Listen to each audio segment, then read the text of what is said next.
Shalom saudara semuanya, kita berjumpa lagi dalam Best Talk. Kali ini adalah sesuatu yang menarik, yaitu sikap dan komitmen kita dalam melayani Tuhan. Nah, ada narasumbernya, yaitu Pendeta Daud, Pendeta Doni Tatimu, dan Pendeta Juanda. Ini langganan kita yang tetap, saudara. Nah, dengan langganan yang mudah sekali kita juga bisa bergaul, bisa mendapatkan banyak hal. Bapak-bapak semuanya, saya mau bertanya ini. Banyak orang yang di gereja di mana perdebatan, ya pembenaran diri, menuduh, menghakimi, membela diri, selalu perkataannya selalu ada dua hal, full heart dan full time. Nah, ada yang berkata nggak perlu full time, yang penting full heart. Ada yang berkata, apa itu full heart? Kamu full heart apa kamu nggak ada waktu untuk Tuhan? Nah, sekarang apa itu melayani full heart dan apa itu melayani full time?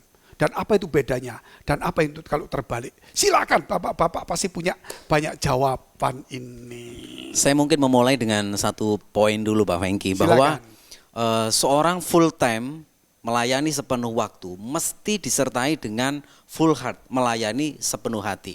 Karena apabila seorang full timer pun yang mungkin siang malam ada di gereja, siang malam ada di dalam pelayanan, tetapi ketika melayani tidak dengan kesungguhan hati, nah tentu ini menjadi sesuatu yang percuma. Karena Tuhan melihat hati kita, bukan banyaknya ragam aktivitas pelayanan kita. Jadi seorang full time mesti harus memiliki full heart. Seperti itu. Tapi ada juga enggak orang yang full time tapi enggak full heart?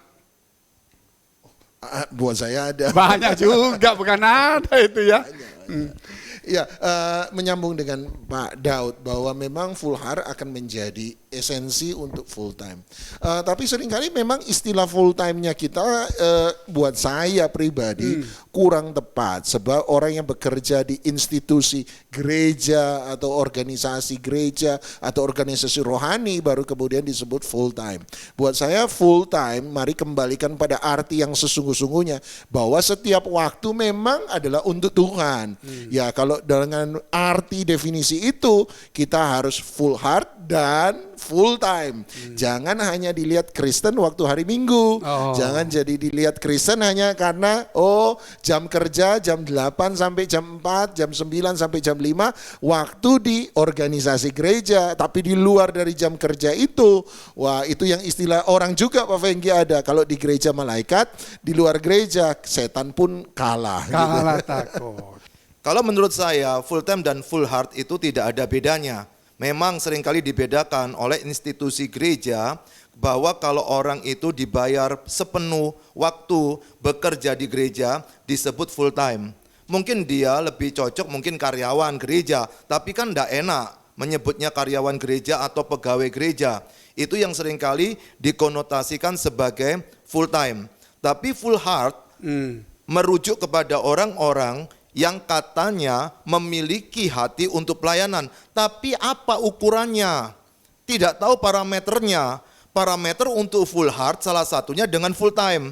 Tapi bagaimana kita tahu full time? Itu dia sepenuh hati. Parameternya adalah full heart. Maka ketika ini dijadikan dikotomi, satu sisi dan satu sisi lain itu dua beda makna, maka sekarang saya menjelaskan perbedaan maknanya. Memang seringkali orang yang bekerja sepenuh waktu disebut full time. Ini definisi lain dari yang pertama tadi.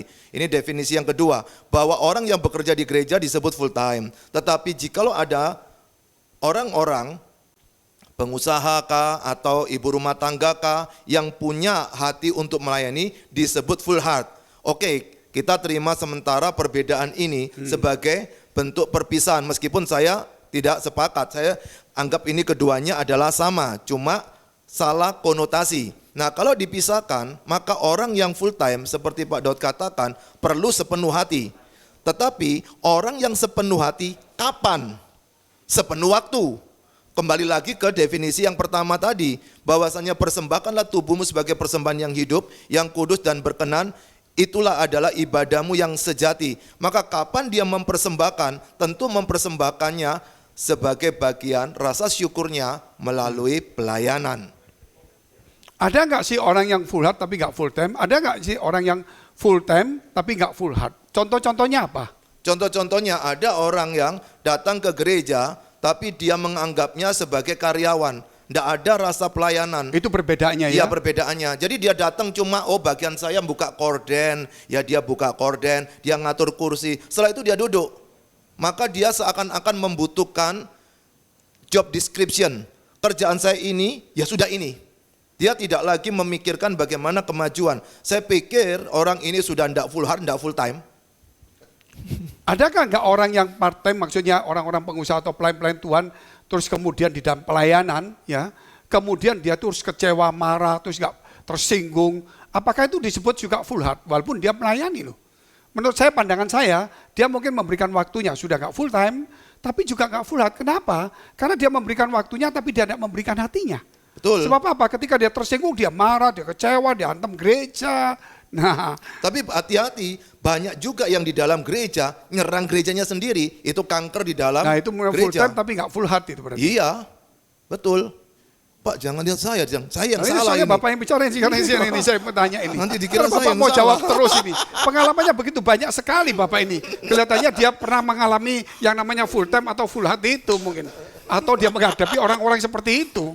Jangan sampai ada kepahitan Bapak, begitu ya. Iya betul. Jadi Silakan, full tank. Ya, dalam suratan Yudas kan jelas bahwa Yudas berkata bahwa memang ada orang-orang yang sengaja menyusup masuk ke dalam jemaat yang dia katakan adalah seperti awan gelap tapi nggak pernah ada hujannya. Saya suka istilahnya Yudas. Memberikan pengharapan tapi nggak ada hasilnya ya. Iya, jadi bikin hitam terus Pak Mengki. Nggak pernah titisan berkatnya, nggak pernah ada manfaatnya Bikin masalah juga untuk malah nggak ada. Iya. Bikin mendung ya. Mendung terus dalam jemaat. Dan buat saya ya itu sudah nggak full time, jangan-jangan juga udah nggak full heart atau berlaku sebagai full time. Tetapi memang nggak ada full heart. Sebab sama seperti Pak Daud katakan, memang kembali lagi, identitas kita atau esensi kita harus dimulai dari full heart itu sendiri. Menyerahkan hati kita. Ya, saya sambung sedikit Pak Fengki. Kalau misalnya di antara kita, jemaat Tuhan, memiliki kerinduan untuk pelayanan, saya pikir pertama-tama miliki hati untuk mencintai Yesus. Karena bagaimana dia bisa melakukan pelayanan tapi tidak memberikan hati kepada Tuhan. Kemudian juga miliki kecintaan kepada jemaat yang dilayani.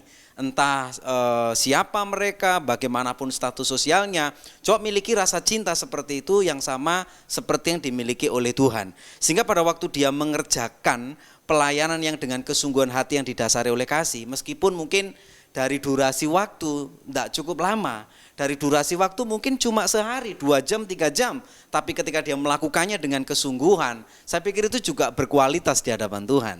Saya Seperti itu. teringat ada sebuah gereja, ada jemaat tidak jauh dari rumah itu. Nah gereja ini ada jemaatnya tadi itu suaminya pensiunan begitu, lalu istrinya ada di situ, anaknya sudah sukses semua. Nah kerjaan dia kan tidak ada kerjaan, hidup dari pensiun dan disupport sama anak-anaknya.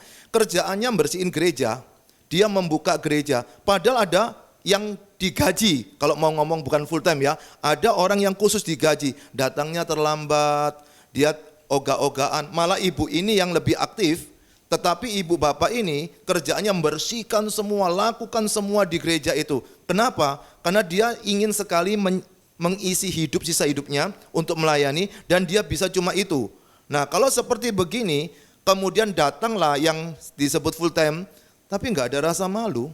Dia datang duduk, lalu mainan HP, padahal si ibunya ini dia yang lagi bersih-bersih. Nah bagaimana ketika kita melihat seperti ini, tentu perlu Apakah kurang koreksi lebih lagi. begini? Orang kalau disebut full time full heart ini, cinta Tuhan, nyanyinya luar biasa, tapi suka melawan pemimpin, bahkan mengajak orang memberontak. Apakah termasuk itu juga full heart? Padahal dia melayani sungguh-sungguh ini, full time juga ini. Nah ketika dia melayani sungguh-sungguh, tahu Alkitab, kenapa ngelawan pemimpin? Tapi saya nggak tanya bapak jawab sendiri, nanti bapak merasa Iya. saya nyerang. Nah, silakan Betul. yang lain ini. Enggak ke saya loh, ke bapak loh. Ya, silakan loh. Pak Juanda yang mau jawab semua seakan-akan Iya, gitu. nanti loh. saya dipikir Jangan saya- merasa saya tertuduh loh ngelawan, ya. iya. Nggak boleh merasa tertuduh ini. Iya, makanya saya bilang bahwa kita pada waktu melayani itu juga membentuk kepribadian kita, membentuk karakter kita, membentuk integritas kehidupan kita. Jadi gambaran melayani dengan segenap hati adalah bagaimana kita memberikan hati yang terbaik. kita melayani dengan sungguh-sungguh bukan hanya karena sebuah rincian tugas atau semacam job description tadi, tetapi bagaimana kita itu betul-betul memang melayani karena kasih, melayani karena juga kemudian kita tunduk kepada atasan kita, kepada pemimpin kita, sehingga apapun tugas yang diberikan, dia akan lakukan dengan penuh tanggung jawab. Itu sebagai bentuk dia melayani sepenuh hatinya. Seperti itu. Saya pikir kisah Musa dan Harun adalah kisah yang cukup menarik untuk dilihat dari sisi ini. Yaitu ketika Harun didorong oleh jemaat sedemikian rupa untuk mencari pengganti baru terhadap Musa. Ketika 40 hari di Gunung Sinai tidak turun-turun, kemudian Harun atas desakan orang banyak membangun patung anak lembu emas. Saya pikir ada orang-orang yang merasa melayani, merasa sesuatu yang rohani, tapi tanpa pernah sadar bahwa dia itu dikendalikan oleh keinginan orang banyak. Orang kalau berontak sendiri saya pikir tidak terlalu berani lah. Biasanya orang kalau buat jahat beraninya rame-rame gitu ada ya. yang mendorong. Iya, makanya itu kan disebut crowd, istilahnya psikologi crowd, psikologi orang banyak. Kejahatan itu terjadi ketika terjadi kerusuhan di dalam banyak orang. Saya pikir Harun tidak merasa sementara memberontak terhadap Musa. Dia merasa sementara menolong jemaat. Tapi di satu sisi jangan-jangan Harun juga menginginkan posisi yang dimiliki oleh Musa. Dia mungkin beralasan, kalau saya nangkap ya, dia beralasan pada dirinya sendiri, toh Musa memang mungkin sudah mati. Oleh sebab itu apa salahnya kalau saya yang kemudian menggantikan posisi Musa itu sendiri dengan cara menyenangkan orang banyak. Nah itu yang sangat berbahaya. Jangan-jangan dia terjebak pada penyesatan ini atau disesatkan oleh keinginannya sendiri yang kata Alkitab betapa liciknya hati, lebih licik daripada segala sesuatu. Ya kalau ini benar maka memang problem utamanya ada pada full heart itu sendiri. Memang ada problem di situ. Iya pada dasarnya sudah terkontaminasi sedemikian rupa dengan keinginan-keinginan pribadi sehingga beralasan demi orang banyak. Ini kan pelayanan orang banyak. Iya. Jangan-jangan Raja bukan Saul demi Tuhan ya. Nah, Raja Saul menarik ketika dia berkata kepada Samuel, kan orang banyak yang salah, rakyat. Dan yang menarik waktu mereka berdua, Samuel dan Saul di tenda, Saul kan bilang begini, beri aku muka di hadapan rakyat, hormati aku di hadapan mereka, dan aku akan sujud menyembah Tuhan Allahmu. Nah yang menarik Pak Vengki adalah dia berkata, itu Allahmu bukan Allahku. Berarti kan bagi Saul ternyata Allahnya sudah berubah. Yaitu rakyat menjadi Allah, dirinya sendiri menjadi Allah. Dia bilang, Samuel ingat baik-baik, itu bukan Yahweh, itu bukan Allahku, itu Allahmu. Berarti Allahnya Saul siapa? Ya dirinya sendiri, keegoisannya, keinginannya, atau dorongan orang banyak itu Tahtanya tadi. juga. Betul. Ya, betul. gengsinya juga. Bisa, sangat bisa. Itu yang mungkin berbahaya dalam dunia kepemimpinan gereja hari ini. Hari ini tapi ada yang terbalik Pak. Kalau saya lihat tadi dari satu sikap seperti itu. Tapi ini satu sikap antara Saul dan Daud. Nah, bagaimana kalau kita melihat Daud yang harus pasti menggantikan sebagai raja, tetapi Daud tidak mau melakukan sesuatu yang salah. Walaupun rakyat mendorong, itu kesempatan, bunuh, itu dari Tuhan. Tapi dia tetap tidak, bukan karena masyarakat, karena Tuhan. Bahkan dalam peperangan, ketika Daud mau membantu, masyarakat berkata, kita lemah, kita diserang nih. Kita ini dikepung-kepung kok kita ngurusin. Tetapi Daud tetap keputusan datang dari Tuhan. Nah dari sinilah mungkin ada pendapat Pak. Jadi, tapi dia nonton orang mandi loh Pak. Oh itu kasus berat, yang lain itu. Nah jadi pada waktu si Daud itu belum melakukan sesuatu pemberontakan, dalam hal ini mungkin dengan hati nuraninya, dia belum terbiasa. Biasa kalau sudah ngetop, sudah tinggi, baru pikirannya liar. Makanya kita ini tidak boleh membuat pikiran kita tidak berpikir apa-apa sehingga gampang diracuni oleh banyak persoalan. Contoh, sebelum ada Raja Saul, itu orang Yahudi kan dipimpin oleh Tuhan Allah sendiri masuk ke tanah Kanaan.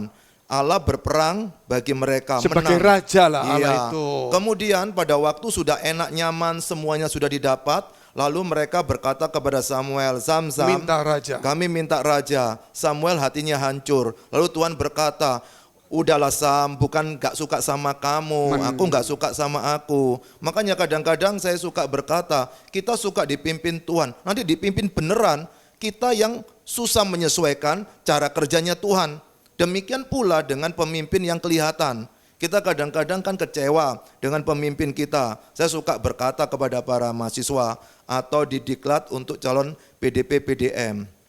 Pasti ada pertanyaan begini, Pak, pendeta saya seperti ini Pak, penatua saya seperti ini Pak.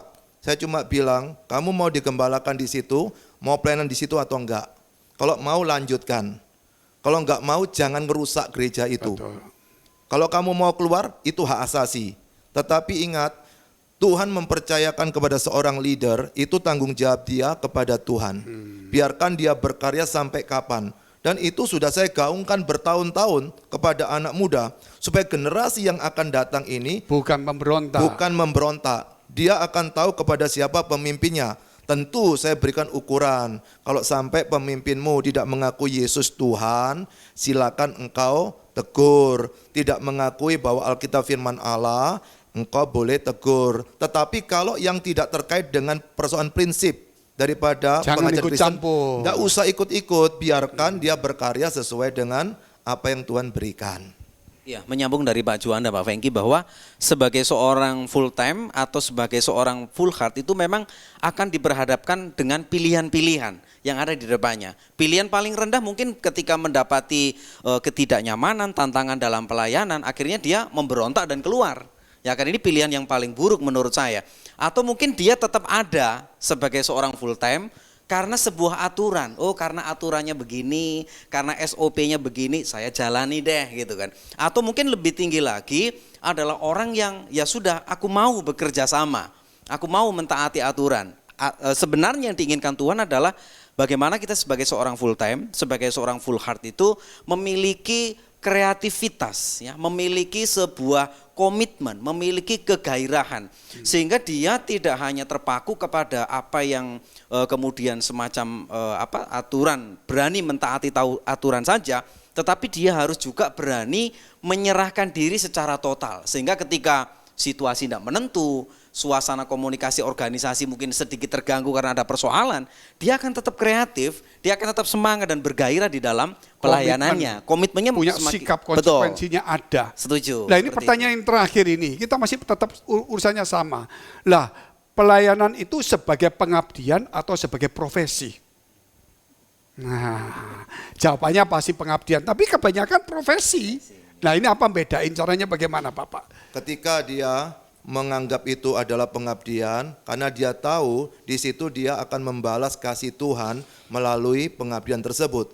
Tetapi Paulus pernah berkata, ketika seorang penginjil hidup di ladang, dia hidup daripada apa yang dia sedang kerjakan di situ. Maka di situ bisa menjadi sebuah profesi. Pertanyaannya apa definisi profesi dulu? Profesi kan jadi profesional. Maka seorang pendeta itu profesi kalau merujuk kepada satu profesional bahwa kerjaannya di situ. Tapi kalau profesi itu cenderung kepada dia mencari uang di situ, itu yang menjadi cerita lain. Berarti ketika dia melayani, pikirannya hanya bagaimana dapat untung, dapat uang, dapat rezeki. Itu saya pikir bukan kategori ke profesi kalau definisinya adalah profesional. Tetapi dia lebih kepada mata pencaharian.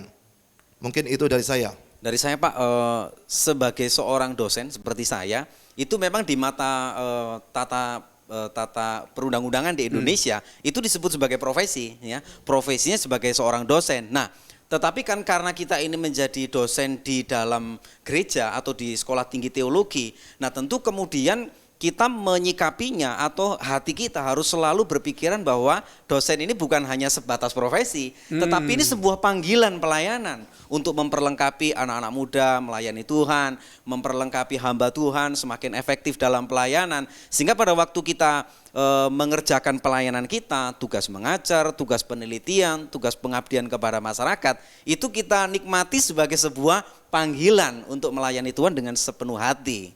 Seperti Iya, kalau balik lagi full time dan full heart, kan saya sebut full heart itu sebenarnya adalah pengabdian. Ketika kita melihat sebagai sebuah pengabdian, full time adalah ketika kita menyebut itu sebagai sebuah profesi. Ya, saya setuju, sempat Pak Juanda mengatakan kalau diambil arti sesungguhnya, ya profesi berarti seseorang yang dilatih untuk profesional dalam hal itu. Nah, tentu saja ketika kita berprofesi tadi, kata Pak Daud, berprofesi sebagai seorang pendeta, melayani, iya, maksud saya adalah begini, jadilah profesional di situ, artinya berilah yang terbaik dengan apa yang kita miliki hari itu. Dengan kata lain, kembali lagi ke pembahasan yang tadi, bahwa nilai dari full time itu harus dimulai dari full heart, pengabdian, melihat itu sebagai sebuah pengabdian.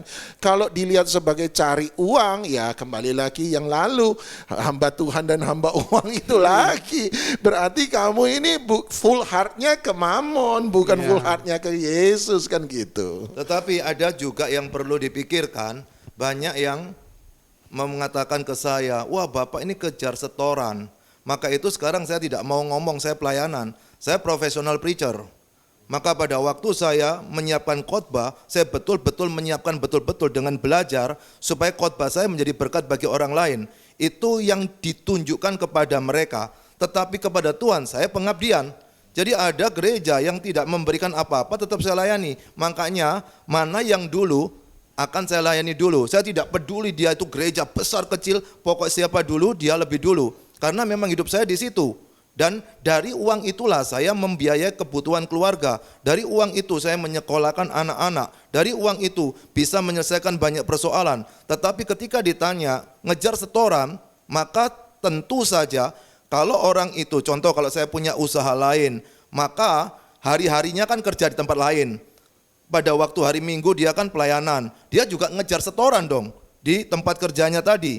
Cuma tempat usahanya beda. Saya tempat usahanya di perusahaan tanda petik namanya gereja, atau perusahaan tanda petik namanya sekolah Alkitab. Tapi yang sana kerja di PT, di CV, tetap sama profesinya.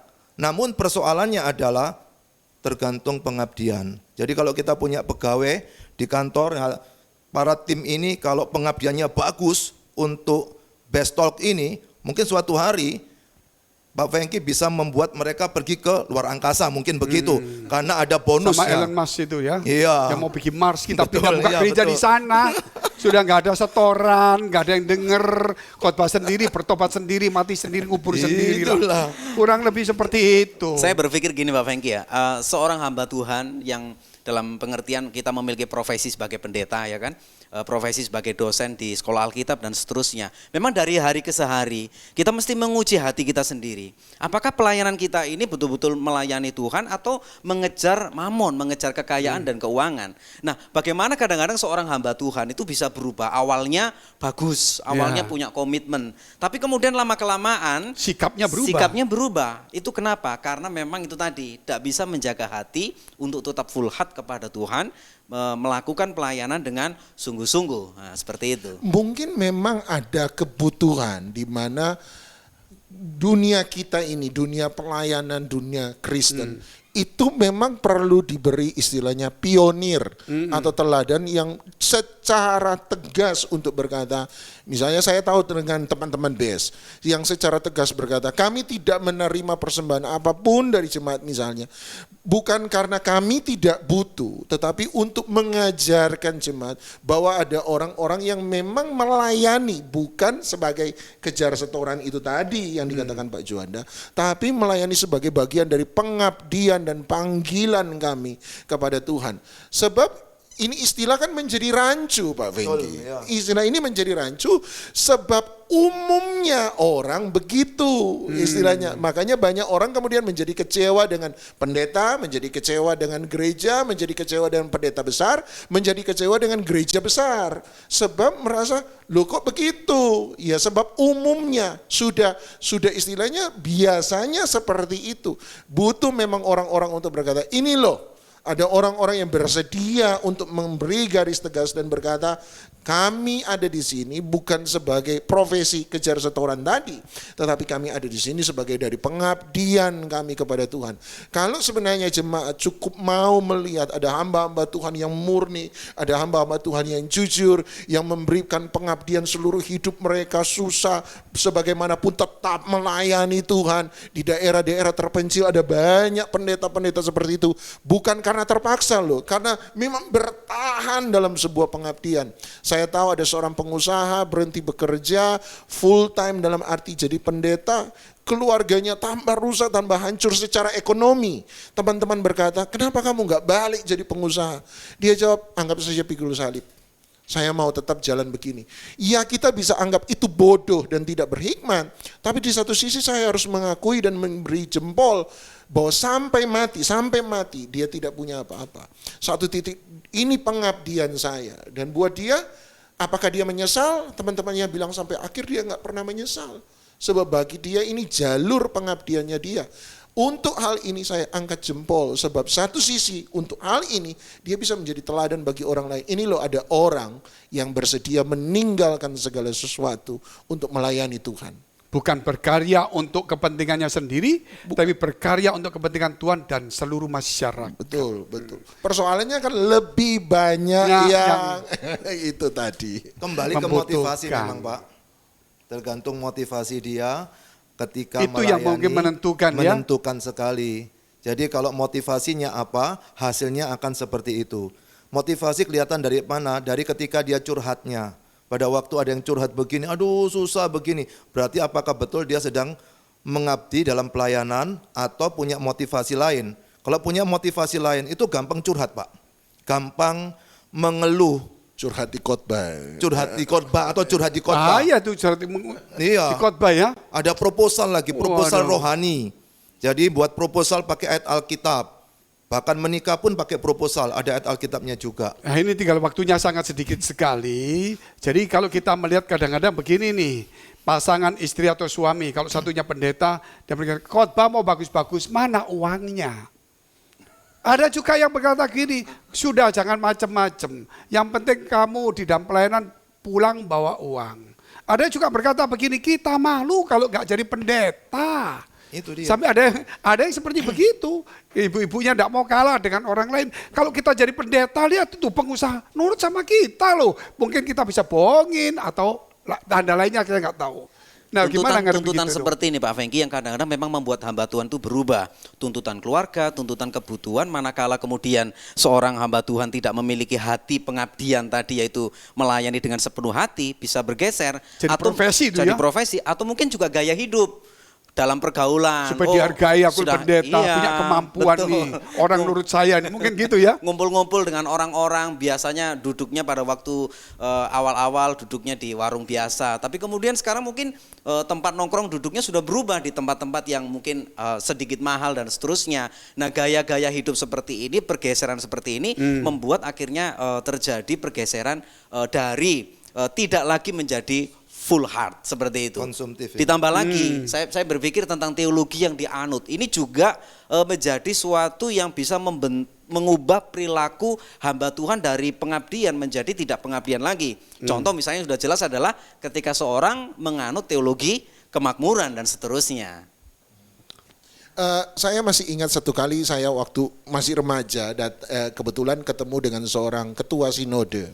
Dan waktu makan saya mungkin karena masih idealis saya bilang, Pak boleh tanya sesuatu? Dan dia berkata boleh. Saya tanya gini, Pak bagaimana pendapat Bapak dengan pendeta yang jalan proposal? Sambil tersenyum sinis buat saya senyum sinis karena saya pikir dia akan bela pendapat saya. Yang menarik adalah ketika ketua sinode itu terdiam sejenak dan dia seakan-akan cukup sedih dan dia berkata, kamu harus tahu satu hal, saya mendukung apa yang Pak Daud katakan. Dia bilang, kamu harus tahu satu hal. Pada mulanya mereka melakukan itu sebagai sebuah pengabdian. Mereka datang suami istri di daerah yang sama sekali nggak ada jemaat. Mereka datang dengan hati yang berkobar-kobar karena Injil Kristus. Mereka mau melayani masyarakat di situ, membawa Injil Kristus. Tetapi ketika kemudian menikah, punya anak oe harus minum susu. Istri bisa disuruh puasa, Anak nggak bisa. anak nggak bisa disuruh puasa. Persoalannya kemudian kalau nggak punya uang untuk beli makanan buat anak, nah mulai kan pikiran jalan. Dia bilang yang menggeser mereka seringkali adalah sebuah kebutuhan. Bagaimana anak harus sekolah? Anak harus sekolah, istri mungkin bisa disuruh, sudah nggak usah lanjut, tapi anak kan harus sekolah. Harus ada uang sekolah. Kebutuhan itu kemudian mendesak mereka untuk kemudian mengkompromikan nilai-nilai yang mereka miliki. Nah itu yang satu titik buat saya itu menemplak saya dalam arti memukul saya sedemikian rupa dan harus berpikir ulang tentang beberapa teman yang berubah karena memang sebuah kebutuhan. Tapi ada orang yang harus saya akui dari mulanya memang sudah punya niat yang salah. Tetapi ada orang yang secara kebutuhan buat saya harus ada empati walaupun tidak bisa dibenarkan sekali lagi. Tapi harus ada empati yang besar. Iya ada pendeta seperti itu ternyata.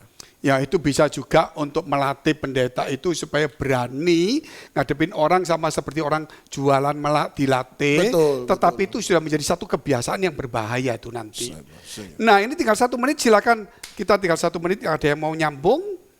Ya dari saya bahwa apapun pelayanan yang percayakan Tuhan kepada kita, lakukan dengan segenap hati. Investasikan waktu yang cukup. Kalau meskipun itu cuma 2 jam, 3 jam, seminggu 1 hari, di tengah-tengah kesibukan kita bekerja dan seterusnya, lakukan semuanya seperti untuk Tuhan dan bukan untuk manusia. Ada lagi? Persembahkan tubuh dengan persembahan yang hidup, kudus dan berkenan itu adalah ibadah yang reasonable, yang masuk akal. Jadi pada waktu kita mau melayani Tuhan, pikir baik-baik apakah sudah mempersembahkan hidup kita, tubuh kita, apakah itu hidup, apakah itu kudus, sudah terpisah daripada yang dicemari oleh dunia, dan jangan lupa berkenan apa tidak. Ukurannya situ akan membentuk motivasi kita. Tuhan pernah menegur mereka yang menjadi gembala palsu yang hanya hidup untuk mengambil keuntungan dari domba-domba yang mereka gembalakan. Dan buat saya kita harus sangat hati-hati sebab kita bisa jatuh pada penipuan yang sama. Jadilah gembala yang sejati mengikuti gembala agung kita Tuhan Yesus Kristus. Hidup untuk sebuah pengabdian dan bukan untuk sebuah profesi semata. Sayang sekali saudara, waktunya sudah habis Best Talk ini, tetapi dari ini ada beberapa hal yang perlu kita ingatkan, full time atau full heart. Full heart berbicara tentang hati, yaitu hubungan. Full time berbicara tentang waktu. Berapa banyak waktu yang kita berikan, belum tentu juga menunjukkan hubungan kita dengan Tuhan. Berapa banyak hubungan kita dengan Tuhan, itu juga pasti ada berbicara tentang waktu juga. Oleh sebab itu, hari ini kita harus tahu bahwa Tuhan tidak pernah membiarkan kita sendiri. Dan firman-Nya berkata, cukupkanlah dirimu dengan apa yang ada. Ingat, ada tiang awan, tiang api, kita tidak bisa sesukanya mau pindahkan kemah kita. Walaupun itu Musa sendiri pun ada yang harus memimpinnya. Dan tetap ada pemeliharaan Tuhan. Dan yang terakhir, dimanapun kita berada sebagai hamba Tuhan, itu tidak lepas dari Tuhan ada di dalam diri kita. Bukan kita yang ditampilkan, tetapi Tuhan di dalam diri kita harus tampil. Sampai jumpa, Tuhan Yesus memberkati.